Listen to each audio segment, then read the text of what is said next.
And the moment of truth, the heaviest Beyblade X blade ever is upon us. How much will ours weigh? OMG BBG! Welcome back to another unboxing video, guys. Hope you're doing great. In this one, we are unboxing the brand new UX14 Scorpio Spear. So hyped up for this one. Yeah, we haven't seen a Scorpio Beyblade since like the plastic gen, and the weight of this blade is just insane, guys. Can't wait to find out how much ours will be when we open it. Yes, sir. This one here is going to be a very, very big release for a lot of people. It's going to be a monster in terms of weight, like Steven said. And then we got the dash change gimmick here, right? Where it goes from a more defensive mode to a more attack-oriented mode once it does an extreme dash. There's a lot to look at in this one. Super excited for this month's releases. We also do have Hell's Reaper as well. So if you're looking for that unboxing, stay tuned to the channel. Let's see what this bay is all about. This bay is a right spinning balance type, which makes sense, right? Because it does have that mode change from more defensive to more attack. So being balanced type just makes sense, right? Such a cool gimmick being added to the unique line. Glad that Takara Tomy hasn't forgotten about the older line of bays like BX and UX. It's cool they're introducing some real mode changing gimmick and some cool upgrades. Yep, and it comes with this cool long winder too in yellow. Matching winder launcher, yellow and black. Looks good, honestly. Nice little addition to the starter pack. If you guys take a look at the back of the box here, this is used by a newer character that's just been introduced to the anime and the manga. The user of Scorpio Spear is Dokuka. And what's cool is that when you look at the stats of the blade of Scorpio Spear, you actually see it has two different numbers for the attributes. So for the attack, it goes from 25 to 55. The defense starts at 55 because you always start in defense mode and then moves to 25, and the stamina stat stays the same. But it's the first time that we're seeing the stats transition mid-battle, and it actually says that on the box. It's really cool. Man, this blade is so sick. You would think it's a CX bay or something. Maybe UX bay is kind of where it's at. The rest of the parts for Ratchet, it comes with a 070, which is new, and then for the bit is also new, we're getting a Zap bit. Looks a little bit similar to our point bit from Leon Claw.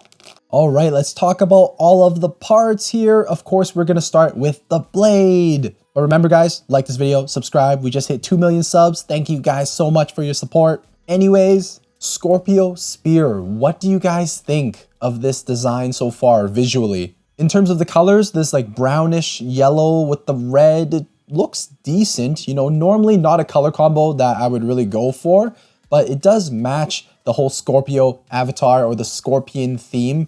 Kind of reminds me of like the desert sand or something. Also, thank you to Takara Tomy for bringing back the Scorpio avatar.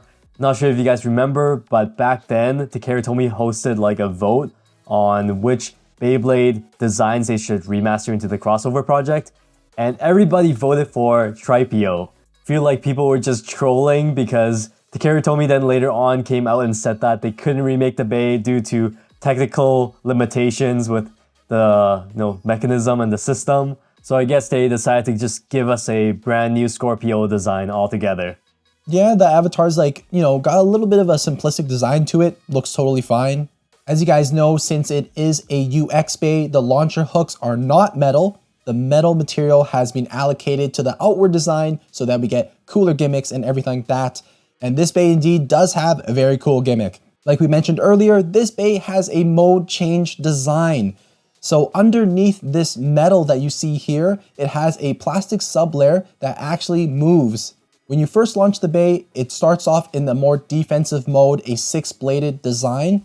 You'll have the 3 metal blades, and in between those contact points, you'll be able to see the red plastic underneath. When used together, the Bey does look fairly round, but once your Bey performs an extreme dash, your bit will twist and in turn actually twist that plastic sublayer, transforming this Bey into a more attack-oriented mode. It's pretty cool to see in action, seeing the plastic just hide beneath the metal when the mode change. One thing to keep in mind though is you cannot launch this Bey in attack mode because it just doesn't click on the mechanism.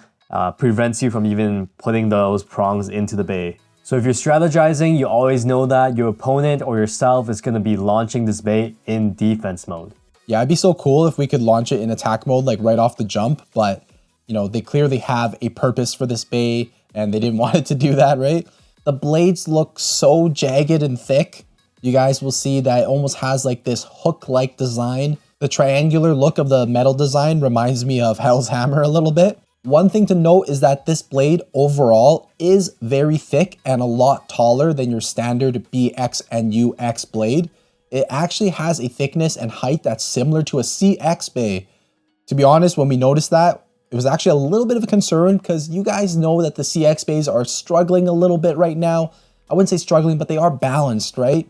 And a big flaw with them is that the blade itself is so much taller than the other bays that it just doesn't perform as well, right? It gets attacked from below, gets destabilized, the list goes on and on. With that said, you'll probably want to use this bay with a shorter combination. Once again, from what we've seen so far, even though this blade is a little bit thicker, a little bit taller, it's still doing very well. Can't wait to see it in action. 40 Ratchet, we have a 070, which is also a brand new part. Previously, we had the 080 from Go Circle. And if you guys remember, 0 theoretically sounds really good, but those protrusion downward points just scrapes like crazy. So tend to avoid that, but maybe giving it a 70 height will be better. People generally prefer the lower height, so maybe there is a chance that this will be used more often. And the last part that we have is the brand new bit Zap. It looks familiar, doesn't it? It kind of looks like a beefed up point bit that we initially got with Leon Claw. But there's been a few changes. This does have 16 teeth, so you guys know that your extreme dashes are going to be super quick, but it's going to come at a cost of some stamina, right? In general, it's a little bit safer to go with those bits that have less teeth for the gear. Now, the main platform, like I mentioned, this is going to look like the point bit. It does have a ball in the middle, so if you launch it nice and flat, you're going to get some pretty passive play in the stadium. It's going to feel really tame and stable. But then that outer ring is kind of like a flat bit, right? And so once you get knocked off balance, it can really speed up. Since that outer ring does have a larger surface area, this Zap Bit is supposed to move even faster though. At least to me, this feels like a point bit on steroids or something. And the moment of truth, the heaviest Beyblade X blade ever is upon us. How much will ours weigh? Yeah, here we go. Please be 40. Otherwise, we're going to have to buy a billion of these until we get a 40-gram one. Let's go. Ooh, 39.74. Okay. You know, dude, it's still super, super heavy. Unfortunately, not the 40-gram variant. You know, some people are getting really lucky with their molds. Not us for this first one, but, you know, we buy multiples anyways. Guys, with this weight, this Scorpio Spear is an absolute monster. It is now the heaviest blade that we have in the game. What does this mean for the meta? Is this just going to dominate everything else that came before it? Is CX even relevant, man? Do we even need to keep on buying CX bays? Yeah, just the weight itself really does make a huge difference here. And I think it has a lot of uses. I'm looking forward to actually battling with Scorpio Spear. And if you're curious what the full stock combo weighs, then here we'll stack on all the parts. There you guys go. 49.28 grams. Sheesh, almost 50 grams as a stock combo now.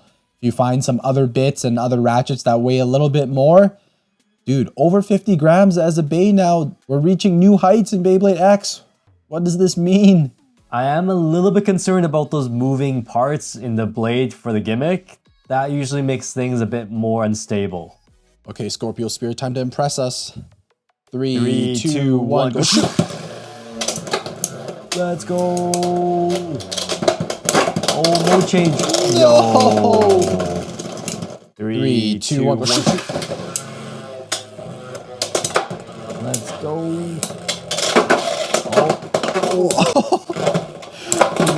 Okay. Wow. 3, 2, 1, go shoot! Hell's Hammer. Ooh. Oh, let's go. Does hit semi-hard. Yeah, bro. You can see how much these attacks were destabilizing Hell's Hammer. You were so wobbly after each attack, and then just lifted you up. Wow. 3, 2, 1. 1. Knight shield, older bay. Wow. Can I last? Oh, the heavyweight. Oh no. Come on, Scorpio. Oh, nice, nice. Could scrape. Oh, the scrape. Can't believe Night Shield won. Yeah, you guys can see that this bay does have its flaws. The zap bit, definitely very hard to control. It's all over the place. The 16 teeth is wild. And that wider surface area, dude, it's moving almost too quick. 3, 2, 1, shoot! Oh! Oh, you flew! Holy crap! And still got a lot of stamina left, it seems. Oh, This bay just goes nice. so crazy. Oh my god. 3, 2, 1, shoot! Silver Wolf. Another tough one. Another gimmick. Go! Oh! Oh no! That was beautiful! Nice burst. Legit just ran through you. Holy crap. Yo guys, check out the Ratchet after a few battles. Each one of the blades has quite a bit of damage to it already. Yeah, we kind of mentioned this before with your newer bays that are a little bit taller. You tend to make contact with the plastic more. Yeah, those lower opponents, they're going to do a lot of damage. That's why this guy was actually bursting a couple of times there. And that's our unboxing on the brand new UX Bay Scorpio Spear UX14. What do you guys think of this bay? I think in terms of our verdict, it's pretty obvious, guys. So should you avoid it, consider it, or should you straight up just go buy this? I think because of the really high top tier weight and the attack power that you saw from the test battles, this is a buy. You guys should just straight up go buy it. It's going to be really good for customizations. It might replace some of those A tier, S tier blades that you used to use. Who knows? But overall, I think Scorpio Spear is going to be a big contender. Yeah, overall, a little bit of concern with the top heaviness of the bay and also not being able to like choose your mode. Yeah, I mean, every bay has its flaws. A little bit of customization is going to make this thing even better. Can't wait to see what else Takara Tomy pumps out. But this is a buy. Just go get it, guys. Such a cool design, really, with the mode changing and everything like that. Really sick, really sick. Stay tuned to the channel. We have more unboxings on the way. We do have Hell's Reaper, so that is up next. And then, of course, in just a short few weeks, we're getting Fox Brush. Tons and tons of Beyblade X content coming your way. We'll catch you guys in the next one. As always, geeks out.